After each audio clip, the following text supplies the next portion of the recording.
Hello to all my story lovers. Welcome back in Storytime channel. Today's story name is What's Luck Got to Do with It? This is a story written by the great Sudha Murty. I'm Pallavi reading for you. Now let's go to the story. Ravi was simple man and a self-sufficient farmer. Farming, however, depends a lot on rain and doesn't always fetch enough money. His wife Alka was unhappy about the fact. She would often compare herself to others and say, "Oh, my husband doesn't earn much. I'm so unlucky." One day, Alka went to the market to buy vegetables. At a vendor's cart, she saw a lady approaching the vendor, her assistant in tow. Alka stared at the woman's jewelry and her fine silk sari. The vegetable vendor didn't even care to speak to Alka. He attended to the rich lady first. After she left, Alka asked the vendor, "Who is she?" "Don't you know? She is the wife of the royal astrologer who predicts the future and finds missing things in the king's court," said the vendor. Alka came home, fuming. She turned to her husband frustrated. "Look at my life. Even my vegetable vendor doesn't respect me, even though I am a regular customer. I think you should become an astrologer." "How can I? I don't know anything about astrology," said Ravi. "There's nothing to do it. Roll the dice and say whatever comes to your mind," said Alka and kept insisting that he try it. After a few days, a helpless Ravi agreed. Dressed as an astrologer, he carried a dice and sat near the crossroad in the market. Nobody looked in his direction or approached him. After a few hours, a lady came and said, "Sir, my husband gave me a precious ring, but I have forgotten where I kept it. If I don't find it, I will be in trouble. Please help me locate the ring." Ravi started to sweat. He didn't know what to do or what to say. He cast the dice and a number came up.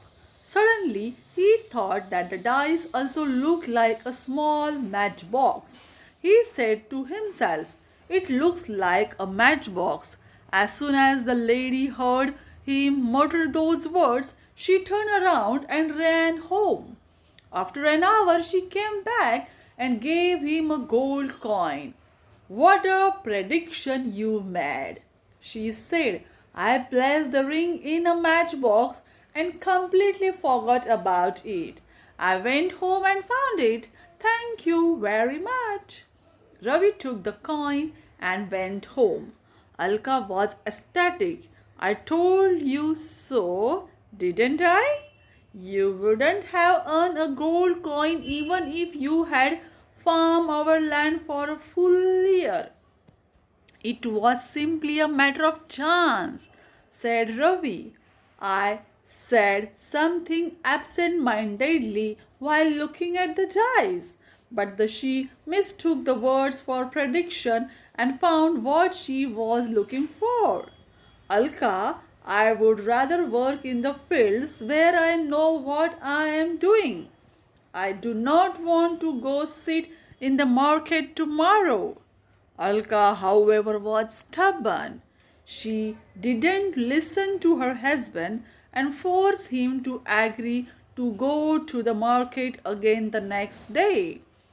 Meanwhile, that very night, 40 boxes of jewels were stolen from the palace. The king was furious. He called the royal astrologer and ordered him find out who has taken the treasure and where it is. I want an immediate answer.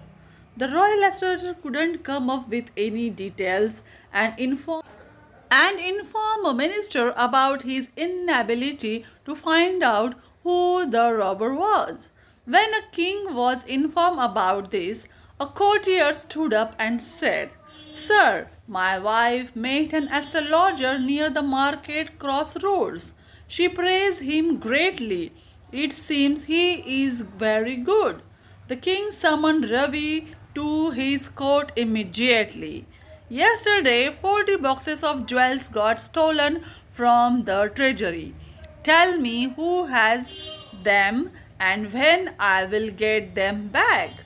If you don't provide the right information, I'll throw you in jail indefinitely.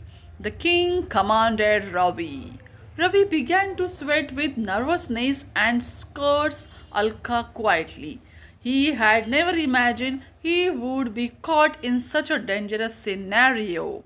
He cast the dice and pretended to calculate something in his mind. The king demanded, Tell me now, where are the 40 boxes? Ravi heard 40 and mumbled, 40 people. What? Your boxes were taken by 40 people, said Ravi, committing to what he had said earlier. The royal astrologer couldn't even figure out that much. Which direction are these thieves headed? I need 40 days, said Ravi, knowing that saying anything more could land him in a jail. I don't have so much time. I require 40 days, sir, said Ravi. That's what is being said to me. I can't help it. Fine, come back to me with the 40 boxes or you will find yourself in jail for life. Ravi went back home scared to death. He told Alka what had happened. Alka felt terribly sorry. Oh my God, my greed and ego are the cause of all your troubles. If you go to jail, it will be my fault, she cried. She wept and sobbed and tried to think of the solution, but she couldn't see a way out. Ravi was in somber mood. He took his favorite treat from the storeroom, the dates. He counted 40, put them in a box. Alka, he said with sadness in his heart. I have to go to jail in 40 days. I want to enjoy a date each day before that happens. After 40 days, I will go back to King's Court to face the consequences. The truth was, in fact, that there were 40 thieves who each took one box of jewels from the king's treasury. The news of the new astrologer reached them through their spy in the king's court. The leader of thieves said, Don't worry, my men. I don't think this Ravi can trace us. But to be safe, let's hold on the treasure for 40 days. Moving it around at this time increases the risk of us getting caught. The men, however, were worried. Sir, I'll go and investigate Ravi's plans today, one of the thieves announced. The leader gave him permission to do so. The man climbed to the terrace of Ravi's house. Before he could peep inside, he heard a voice. You have 40 days, dear husband. Wait until then. Ravi replied, What did you say? Alka. Ravi ate a date and sighed. He said, One is finished. 39 are left. Without waiting to hear more, the thief ran away. He came and reported back to the leader, Sir, I climbed the terrace on the astrologer's house and he said, One is finished. 39 are left. He knew I was there, so I ran away. The leader was curious. He said, Okay, 2 of you must go to his house tomorrow. Meanwhile, Alka was miserable at the situation. her husband was in. He had neither the knowledge of astrology nor any power. She felt sorry that she had pushed her husband to pretend to be an astrologer and apologized to him several times. Perhaps I should go and tell the king the truth, she suggested. Even if you do, no one will believe you. People really think that I am an established astrologer. Alka's life would have been so much better and happier if we had just kept a low profile and led a free life as a farmers. Alka sobbed bitterly. The two men climbed to the terrace of Ravi's house. Before they could peep inside, they heard man's voice say, "Two are finished, 38 are left." Ravi had eaten the second date. Without waiting to hear more, the thieves ran away. They came and reported to the leader. "Sir, we climbed to the terrace of the astrologer's house. He said, 2 are finished, 38 are left." He knew we were there, so we ran away. The leader was curious. He said, "Okay, 3 of you must go to his house tomorrow." This continued until the 40th day, when the leader also went to Ravi's house. All the men went to Ravi's house. Before they could peep inside, they heard man's voice say, "All 40 are finished, Alka, and now there is no escape." "What did you say?" asked Alka. "Done. They are finished. I'll go to the king's court right now and report back," he said. Seconds later, there was a knock on the door. "I know why you have come," said Ravi, thinking that the king's guards had arrived to escort him to the king or the jail. When he opened the door, the leader of thieves fell down at his feet and said, "Please save us. We are thieves, not murderers. If the king learns that we are responsible for the robbery, he will hang us." "Do you have all the treasure?" asked Ravi, trying to hide his astonishment. "Yes, sir. We have the 40 boxes. Once we heard about you and waiting period of 40 days, we decided to wait and see." "In that case, keep all the boxes under the big banyan tree on the outskirts of my village and go back into hiding. I will take care of the rest," said Ravi. The leader agreed and relieved. The next day, Ravi sent word to the king.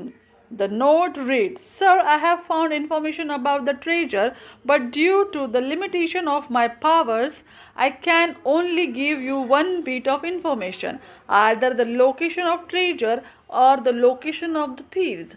What would you like to choose?" Even though he had sent a note, Ravi was terrified. Though logic dictated that the king would be inclined to choose the location of the treasure, Ravi wondered what he would do if the king decided to choose the location of the thieves instead. He spent the day in suspense. A day later, a king sent his reply. "I want the treasure," said the note. Ravi thanked his stars and sent back another note. "I have located the treasure and used my powers to transport the boxes under the ground of big banyan tree on the outskirts of my village." The king sent his soldier, and after a little digging, they found the 40 boxes of treasure. Nothing was missing. The king was pleased and invited Ravi to his court. There, the king said, "I want to offer you the position of the royal astrologer. You can start today." Ravi knew that he must not fall into this trap again. He said, "No, sir. I have spent all my energy and days tracing these 40 boxes of treasure. My power has diminished to great extent, and I will not be able to predict anything in the future. I am not fit to be a royal astrologer now." The king nodded. He felt sorry for Ravi and said, "I will never meet someone like you ever again. So I would like to present you with one box of treasure as a gift. Ravi thanked him and left the court as quickly as possible. Alka and Ravi live a content and peaceful life for the rest of their days. This is the end of the story. Do you like it? Then comment it and subscribe our channel. Bye bye.